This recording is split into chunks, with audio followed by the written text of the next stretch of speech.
ராகுதேவா, என் தாய் தந்தையை வணங்கி ஈஸ்வரப்பட்ட மாமகரிஷியுடைய அருளாட்சியுடன் ஈஸ்வரா குருதேவா.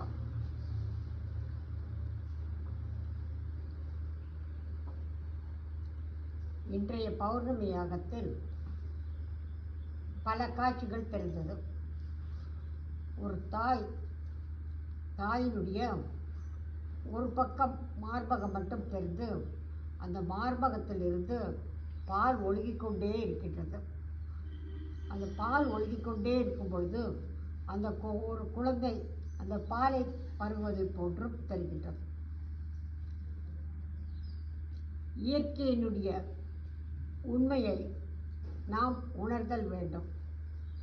இயற்கையினுடைய தன்மையில் மனித வாழ்க்கையில் மனிதனுடைய சுவாச அலையின் உணவு முறை கொண்டு அவர்கள் வாழும் வாழ்க்கையில் பலருக்கு பலவிதமான வியாதிகள் வருகின்றன. அந்த வியாதிகளெல்லாம் ஆரோக்கியமாக இருக்காமல் சில வியாதிகள் வருகின்றன என்றால் அதனுடைய காரணம் சிலருக்கு புற்றுநோய் வருகின்றது, சிலருக்கு வேறொரு வியாதி வருகின்றது, சிலருக்கு நெஞ்சு வலி வருகின்றது. இப்படி மூல வியாதியிலிருந்து பல வியாதிகளை மனிதன் சந்தித்து கொண்டிருக்கின்றான் இன்றைய காலகட்டத்தில். இது மனித வாழ்க்கையில் மனிதனுடைய ஆரோக்கியத்திற்கு உகந்தது இல்லாமல் பலவிதமான வியாதிகளை மனிதன் சந்தித்து கொண்டு மனிதனுடைய வாழ்க்கையில் மனிதன் ஆரோக்கியமாக வாழ முடியாமல் வாழ்ந்து கொண்டிருக்கக்கூடிய உண்மையை உணர்ந்த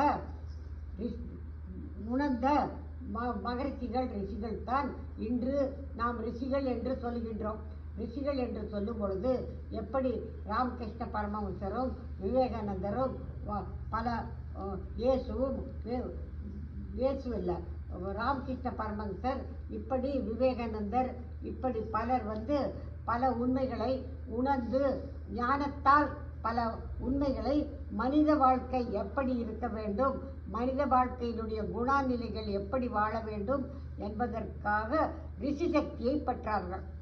ரிஷி சக்தியின் ஞான உண்மையை உணரக்கூடிய சக்தி பெற்றவர்கள் ரிஷிகள். ரிஷிக்கு பேர் முனிவர்கள்.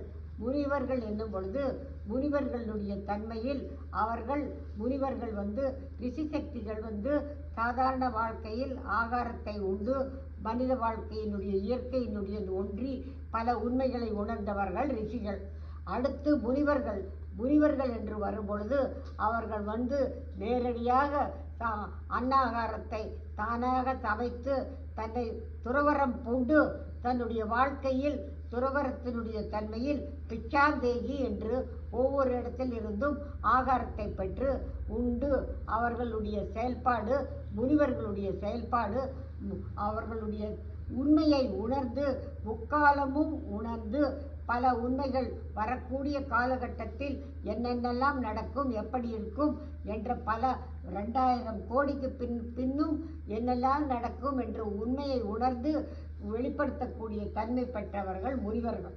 பிறகு ரிஷிகள் என்னும் பொழுது ரிஷிகளுடைய சக்தி ஒவ்வொரு ரிஷியுமே தன்னுடைய ஆன்ம சக்தியினால் தன்னுடைய சரீரத்தில் ஆகாரம் புசிக்காமல் அன்னாகாரத்தை நேரடியாக நாம் சமைத்து சாப்பிடக்கூடிய அந்த மாதிரி ஆகாரத்தை உண்ணாமல் அவர்கள் எல்லாமே ரிஷிகள் எல்லாமே ஒவ்வொரு கோள்களிலிருந்தும் தனக்குண்ட ஆகாரத்தை தன் சுவாசம் மூலியமாக ஆகாரம் பெற்று அந்த ரிஷிகளும் ரிஷி பத்தினிகளும் அவர்களுடைய செயல்பாடு நடந்தது.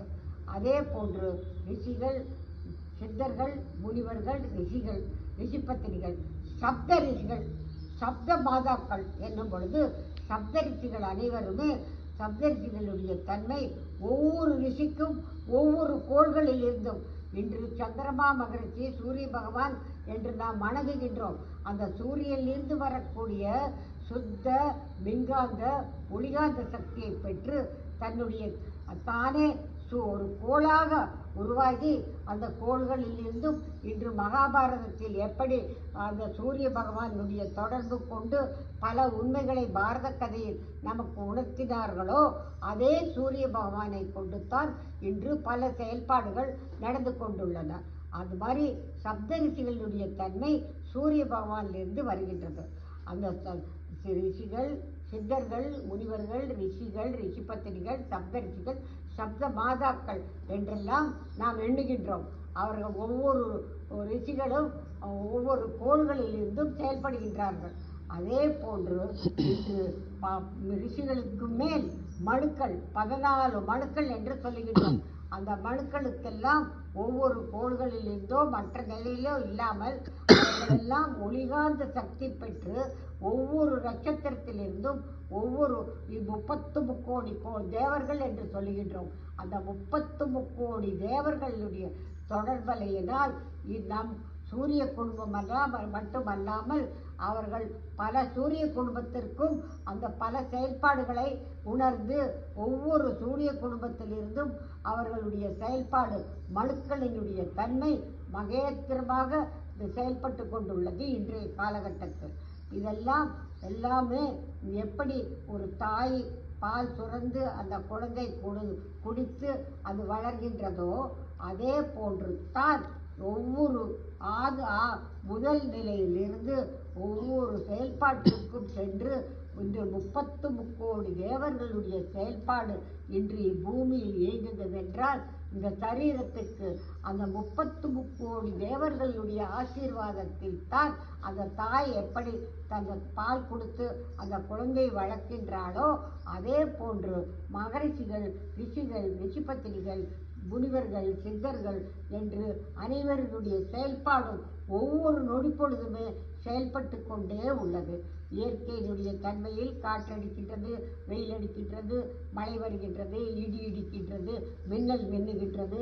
இப்படி இயற்கையினுடைய தன்மை ஒவ்வொரு நொடி பொழுதும் ஒவ்வொரு கோள்களில் இருந்தும் வரக்கூடிய தன்மை போன்றே இந்த சரீரத்தில் நாம் எடுக்கக்கூடிய மூச்சலையினுடைய தன்மையில் 33 கோடி தேவர்களுடைய காற்றலையில் தான் கலந்துள்ளது.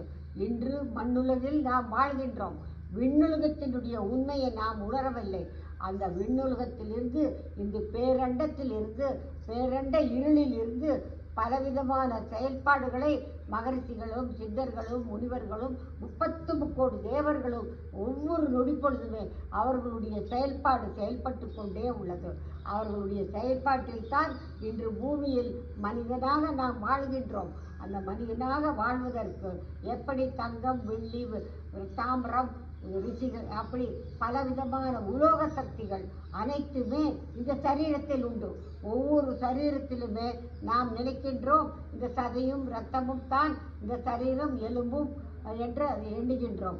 ஆனால் இந்த சரீரத்தில் பல்லும் விரல் நகமும் இப்படி பவள சக்தியையும் முத்து சக்தியையும் பவள சக்தியையும் தங்க சக்தியையும் வெள்ளி சக்தியையும் தாமர சக்தியையும் இந்த சரீரத்தில் எல்லா உலோக சக்தியும் அடங்கித்தான் உள்ளது. ஆனால் சரீரத்தினுடைய உண்மையை நாம் உணர வேண்டும். எப்படி தாய் பால் கொடுத்து அந்த குழந்தை வளர்ந்து அது பெருசாகி அதனுடைய செயல்பாடு நடக்கின்றதோ அதே போன்று இந்த பூமி தாயினுடைய பாலை குடித்துத்தான் நாம் வாழ்ந்து கொண்டிருக்கின்றோம். ஒவ்வொரு நொடியுமே எப்படி பாலை அறிஞ்சு அந்த குழந்தை வளர்கின்றதோ அதே போன்று நாம் ஒவ்வொரு நொடி பொழுதுமே நாம் எடுக்கக்கூடிய மூச்சலையில் அந்த 33 கோடி தேவர்களுடைய பால் சுரந்து அந்த பாலினுடைய தன்மையை அருந்தி அந்த பாலினுடைய தன்மையை அருந்தி வாழக்கூடிய வாழ்க்கையில் தான் நாம் வாழ்ந்து கொண்டிருக்கின்றோம் என்ற உண்மையை நாம் உணர்ந்தோமானால் இன்று விஞ்ஞானத்திலும் உணர முடியாத பல உண்மைகள் மெய்ஞானத்தில் உண்டு. அந்த மெய்ஞானத்தினுடைய உண்மை அந்த 33 கோடி தேவர்களுடைய தொடர்பில் மனுக்களுடைய செயல்பாடெல்லாம் எப்படி நடக்கின்றது என்ற உண்மையை உணர்ந்தோமானால் மனித வாழ்க்கையில் வாழக்கூடிய நாம் இன்று சாதாரண வாழ்க்கையில் பல வியாதிகளில் இருந்து நம்மை விடுவித்து கொண்டு அந்த வியாதிகள் வராமல் நாம் எடுக்கக்கூடிய சுவாசனையை கொண்டு மகரிஷிகளுடைய ஆசீர்வாதத்தை பெற்று என்றும் வாழ்வாங்கு வாழ்வோமாக.